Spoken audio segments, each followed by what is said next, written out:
அனைத்து கட்சியின் சார்பாக அல்ல, ஒட்டுமொத்த தமிழக மக்களின் குரலாக, விவசாயிகளின் குரலாக, கம்யூனிஸ்ட் கட்சிகளுடைய தோழர்களுடைய குரலும் சரி, பாட்டாளி மக்கள் கட்சி தோழர்களுடைய குரலும் சரி,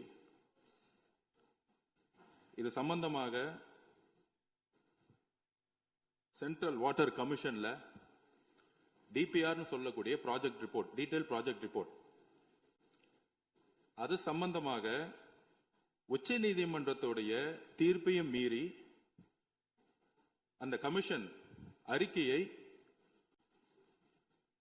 சப்மிட் பண்ண சொல்லியிருந்தாங்க கர்நாடகாவை பார்த்து.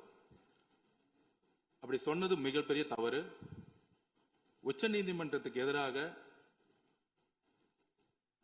Central water commission DPR submit பண்ண சொன்னது தவறு. அதை சுப்ரீம் கோர்ட்ல தமிழக அரசு எதிர்த்து நின்னது.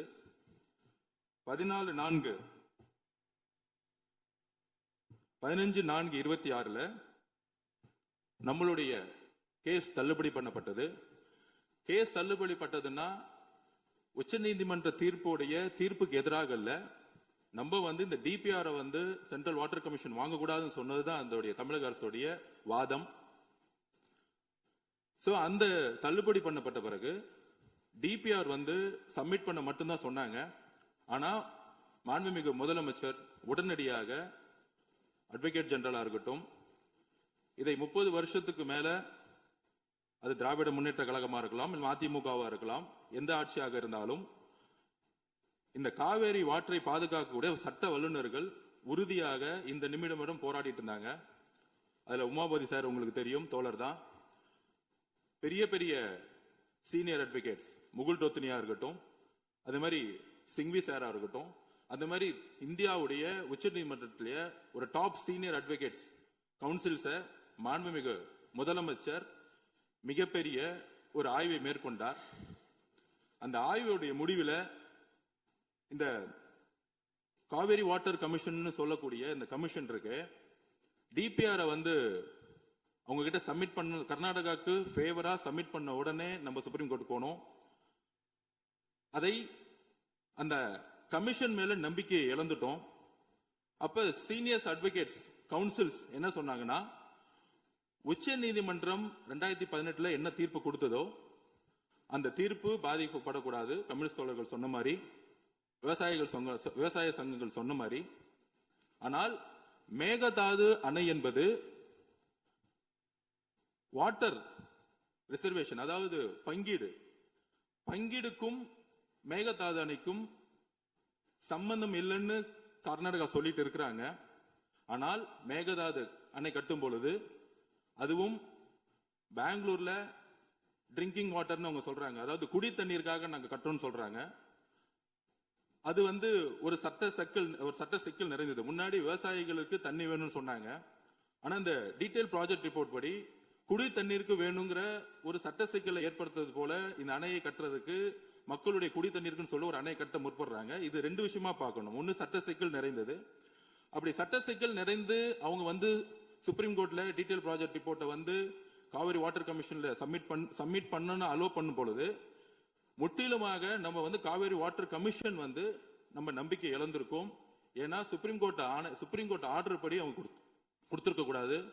உடனே முதலமைச்சருடைய சட்ட வல்லுநர்கள் சொன்னது என்னன்னா, இமிடியட்டாக இந்த கமிஷன் மீது நம்ம நம்பிக்கை இழந்துட்டோம்னு சொல்லிட்டு தண்ணியை பகிர்ந்து கொடுக்கக்கூடிய சப்ஜெக்ட்ங்கிறது தனி. அது உச்ச நீதிமன்றம் 2018 தெளிவாக சொல்லியிருக்காங்க. மேகதாது அணையில இந்த டிபிஐ ப்ராஜெக்ட் அலோ பண்ணக்கூடாது அப்படிங்கிறதுக்கு ஒரு ஆணையம் உருவாக்கணுங்கிறது இன்றல்ல. திராவிட முன்னேற்ற கழகம் ஆட்சியில சட்ட வல்லுநர்கள், அன்றைய இருந்த சட்ட வல்லுநர்கள் அண்ணன் சொன்னாரு, வில்சன் சொன்னாரு, வில்சன் சார் கோஆர்டினேட் பண்ணாரு. அப்ப முகுல் டோத்னி சார் தான் ஆர்குமெண்ட் பண்ணாரு. அதுக்கப்புறம் சிங்வி சார் உள்ள இருந்தாரு. அதுக்கப்புறம் உமாபதி சார் உங்களுக்கு தெரியும், அவரும் தோழர் தான். கிட்டத்தட்ட 30 வருஷமா அவர் தான் இந்த காவேரி சம்பந்தமாக பிரச்சனைகள்லாம் வரும் பொழுது அவர் தான் கடுமையாக போராடி பல்வேறு வெற்றிகளை கொடுத்ததுல முக்கியமான ஒரு எக்ஸ்பர்ட் அவர். சோ இது எல்லாரும் சேர்ந்து ஒரு முடிவு எடுக்கும் பொழுது அந்த முடிவை சரியான திசையில செல்ல முடியும்னு மாண்பு முதலமைச்சர் முடிவு செய்து அடுத்த சட்ட ரீதியாக இந்த கோரிக்கையை உச்சநீதிமன்றத்திலும் இந்த கோரிக்கையை மாண்புமிகு பிரதம மந்திரி கிட்டும் கொண்டு செல்லலாம்னு சொல்லும் பொழுது அன்றைக்கு தீர்மானத்துல வெறும் மேகதாது அணை கட்டுறதுக்கு ஒரு எதிர்ப்புக்காக இந்த அவையில் ஒரு தீர்மானத்தை முதல்வர் நிறைவேற்றும் பொழுது மாண்புமிகு எதிர்க்கட்சி தலைவர் மார்ச் மாசம் இந்த கோரிக்கையை ஆல்ரெடி சட்ட வல்லுநர்கள் முன்னாள் முதலமைச்சர் திரு மு க ஸ்டாலின் அவர்கள் இதே டிஸ்கஷனை கொண்டு வந்திருந்து ஒரு கடிதத்தை அனுப்பிச்சிருந்தாங்க. அந்த விஷயம் உடனடியாக நினைவுக்கு வந்தவுடன் மாண்புமிகு முதலமைச்சர் அதிகாரிகளுடன் மட்டும் கலந்துரையாடல, உடனடியாக சீனியர் கவுன்சில் கிட்ட உடனடியாக சட்டமன்றம் நடந்திருக்கும் பொழுதே ஒரு ஆய்வை மேற்கொண்டாரு. அதுல நம்ம இந்த காவிரி வாட்டர் கமிஷன் மீது நம்ம நம்பிக்கை இழந்துட்டோம். இந்த கமிஷன் தொடர்ந்தால் இந்த டீடைல் ப்ராஜெக்ட் ரிப்போர்ட்டை ஒருவேளை இந்த கமிஷன் அக்செப்ட் பண்ணிட்டா நமக்கு உடனடியாக பிரச்சனைகள் வந்துரும் சொல்லிட்டு இந்த கமிஷனை நம்ம இமிடியட்டா என்ன சொல்றது, அந்த கமிஷனை நம்ம உடனடியாக கேன்சல் பண்ணிட்டு புதிய கமிஷன்ங்கிறது முழுக்க முழுக்க மேகதாது அணை கட்டக்கூடாது அப்படிங்கிறதுக்காகவே இந்த கமிஷன் உருவாக்கணுங்கிறது தான் நம்மளுடைய சட்ட வல்லுநர்களுடைய ஆலோசனை. இதுக்கும் 2018 உச்ச நீதிமன்றம் கொடுத்த தீர்ப்புக்கும் சம்பந்தம் கிடையாது. இந்த மாதிரி சட்ட வல்லுநர்களுடைய ஆலோசனைப்படி நம்ம ஒரு ஸ்ட்ராட்டஜி எடுக்கக்கூடிய நிலைமையில இருக்கிறோம். அப்படி எடுக்கும் பொழுது நமக்கான கால அவகாசம் கிடைக்கும். அப்படி ஒரு புதுசா ஒரு ஆணையம் வரும் பொழுது அந்த ஆணையத்தில் உறுப்பினர் இருக்கக்கூடிய கீழே இருக்கக்கூடிய கேரளா ஆகட்டும், பாண்டிச்சேரி ஆகட்டும், நம்மளுடைய மற்ற மாநிலங்கள் கடுமையாக எதிர்ப்பு தெரிவிப்போம். நம்மளும் எதிர்ப்பு தெரிவிப்போம். அப்ப அந்த ஆணையம் புதுசா அப்பாயின்ட் பண்ணும்போது நமக்கான கால அவகாசம் கிடைக்கும். அந்த ஆணையம் அப்பாயின்ட் பண்றதுக்கே ஒரு 6 மாசம் அவ்வளவு 1 வருஷம் ஆகும். அதுக்கப்புறம் அந்த ஆணையம் 2018க்கான உச்ச நீதிமன்றத்தோடைய தீர்ப்புக்கான ஆணையம் கிடையாதுங்கிறத நாங்க திருப்பியும் விளக்கம் கொடுக்கிறோம். இதுதான் பதிவு பண்றோம். மேகதாது அணை சம்பந்தமாக அணை கட்டணமா கட்டக்கூடாதா, டீடைல் ப்ராஜெக்ட் ரிப்போர்ட்டை வாங்கினது தவறுங்கிறோம். ஆனா அந்த ஆணையம் வாங்கியிருக்கிறாங்க. அந்த ஆணையம் வாங்கி ஒரு தலைபட்சமாக முடிவு எடுத்துட்டா சட்ட சிக்கல்கள் நமக்கு மிகப்பெரிய லெவல்ல வரும். அதனால அந்த ஆணையத்தையே நாங்க நம்ம கேன்சல் பண்ணணும்னு சொல்லிட்டு ஒரு புதிய ஆணையம் மேகதாதுக்காக உருவாக்குறோம். இத 2 சப்ஜெக்டா நம்ம பிரிச்சு பார்க்கணுங்கிற நம்ம ஒன்னு உச்ச நீதிமன்றத்துடைய தீர்ப்பு, தமிழகத்துக்கு கிடைக்கக்கூடிய வாட்டரோடைய ஒரு நமக்கான உரிமையை நிலைநாட்டக்கூடிய ஒரு தீர்ப்பு. அதில் நம்ம வெற்றி பெற்றுட்டோம். இந்த ஆணையம் கை வைக்கவே முடியாது எப்பயும். ஆனால் கர்நாடகா குடி தண்ணீருக்குன்னு எங்களுக்கு டிஎம்சி வேணும்னு சொல்லும் பொழுது இந்த பிரச்சனை பிரியுது. முன்னாடி எப்படின்னா விவசாயிகளுக்கு தண்ணி வேணும்னு கர்நாடகா போராடினாங்க, உச்ச நீதிமன்றத்தில் போராடணும். அதுக்கேற்ற மாதிரி உச்ச நீதிமன்றம் 2018 தீர்ப்பு கொடுத்தாங்க. ஆனா கர்நாடகம் அதுக்கப்புறம் என்ன ஸ்டாண்ட் எடுக்கிறாங்கன்னா, குடி தண்ணீர் வாட்டர் ட்ரிங்கிங் பொதுமக்களுக்கு பெங்களூர்ல தண்ணி இல்லைன்னு சொல்லிட்டு ஒரு சட்டம் சிக்கல் நிறைந்த இன்னொரு ஸ்ட்ராட்டஜி எடுக்கிறாங்க. அப்ப அந்த ஸ்ட்ராட்டஜியை உடைக்கணும்னா கண்டிப்பாக அன்னைக்கு மார்ச் மாசம் 2026 எல்லா சட்ட வல்லுநரும் முன்னாள் முதலமைச்சர் மு க ஸ்டாலின் அவர்கள் மிகப்பெரிய ஒரு விவாதத்தை நடத்தி அதுக்கேற்ற மாதிரி இந்த கமிஷனை நம்புறது, அந்த கமிஷனுக்கு எதிராக சட்ட போராட்டம் நடத்தணும்னு சொல்லிட்டு உச்ச நீதிமன்றத்துக்கு சென்றாங்க இந்த கமிஷனுக்கு எதிராக. ஆனா அந்த கமிஷனுடைய பரிந்துரையை உச்சநீதிமன்றம் சொன்னாங்க, டிபிஆர் ப்ராஜெக்ட் தானே கொடுக்குறாங்க, டீடைல் ப்ராஜெக்ட் ரிப்போர்ட் தானே கொடுக்க போறாங்க, அவங்க முடிவு எடுக்க போறது இல்ல, ப்ராஜெக்ட் ரிப்போர்ட் மட்டும் கொடுக்கட்டும் அப்படின்னு தான் உச்சநீதிமன்றம் நமக்கு எதிரான தீர்ப்பு கிடையாது. டீடைல் ப்ராஜெக்ட் ரிப்போர்ட்டை அந்த கமிஷன் கொடுக்கணும்னு சொன்னதுனால நம்ம உடனே அடுத்த ஸ்டாண்ட் எடுக்கணும். ஏன்னா ஒரு தலைப்பட்சமாக அந்த டீடைல் ப்ராஜெக்ட் ரிப்போர்ட்டை உடனடியா வாங்கி உடனே 3-4 மாசத்துல இல்ல 6 மாசத்துல முடிவெடுத்தா ட்ரிங்கிங் வாட்டர்னு சப்ஜெக்ட், அதாவது குடி தண்ணீர்ங்கிற சப்ஜெக்ட் சட்ட சிக்கலுக்குள்ள போக கூடாதுங்கிறதுக்காக தான் நம்ம புதுசா ஒரு ஆணையம் மேகதாது அணை கட்டக்கூடாதுங்கிறதுக்காக ஒரு ஆணையத்தை இது சம்பந்தமாக உடனே உருவாக்கணுங்கிறோம். ஏன்னா இப்ப இருக்கக்கூடிய ஆணையம் நாம் நம்பிக்கை இழந்துட்டோம்.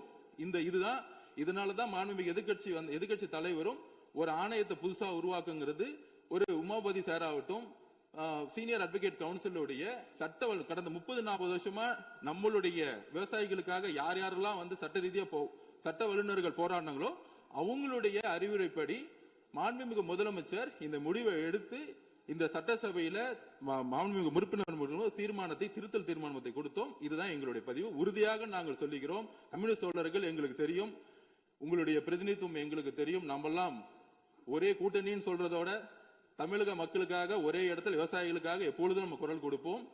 அதை நாங்கள் உறுதியாக சொல்லுகிறோம். மாண்புமிகு முதலமைச்சர் உச்ச நீதிமன்ற தீர்ப்பின்படி நம்மளுடைய உரிமையை எப்பொழுதும் நிலைநாட்டுவார். இது ஒரு லீகல் ஸ்ட்ராட்டஜி அப்படிங்கறத நாங்க பதிவு பண்றோம். நன்றி.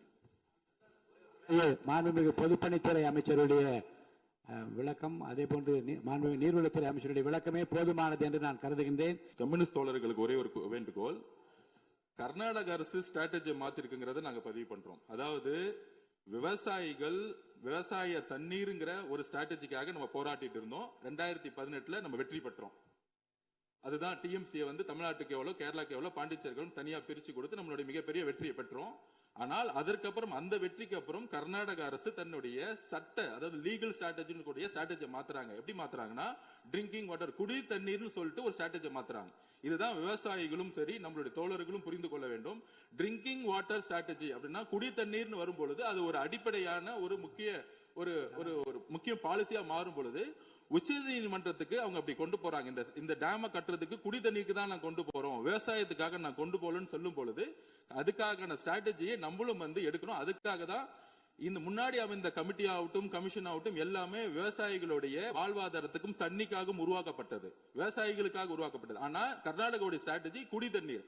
அப்ப நம்ம இன்னொரு ஆணையத்தை உருவாக்கி இதனால நம்மளுடைய உச்சநீதிமன்ற திருப்படி நம்மளுடைய வாட்டர், நமக்கான பங்கீடு பாதிக்கப்படாமல் இருக்கிறதுக்கு இதுக்கான ஒரு ஸ்ட்ராட்டஜி தான் லீகல், அதாவது லீகல் கவுன்சில் ஒரு பெரிய டிஸ்கஷன் மாண்புமிகு முதலமைச்சர் முடிவெடுத்து இதுதான் நான் திருப்பி பதிவு பண்றேன். மார்ச் மாசம் முடிவு எடுத்ததை மாண்புமிகு முதலமைச்சர் உள்வாங்கி தமிழ்நாட்டுக்கு தேவையாக, முக்கியமாக விவசாயிகளோட நலனுக்காக இந்த முடிவு எடுத்தாருங்கிறத நாங்கள் பதிவு பண்ணிக்கிறோம்.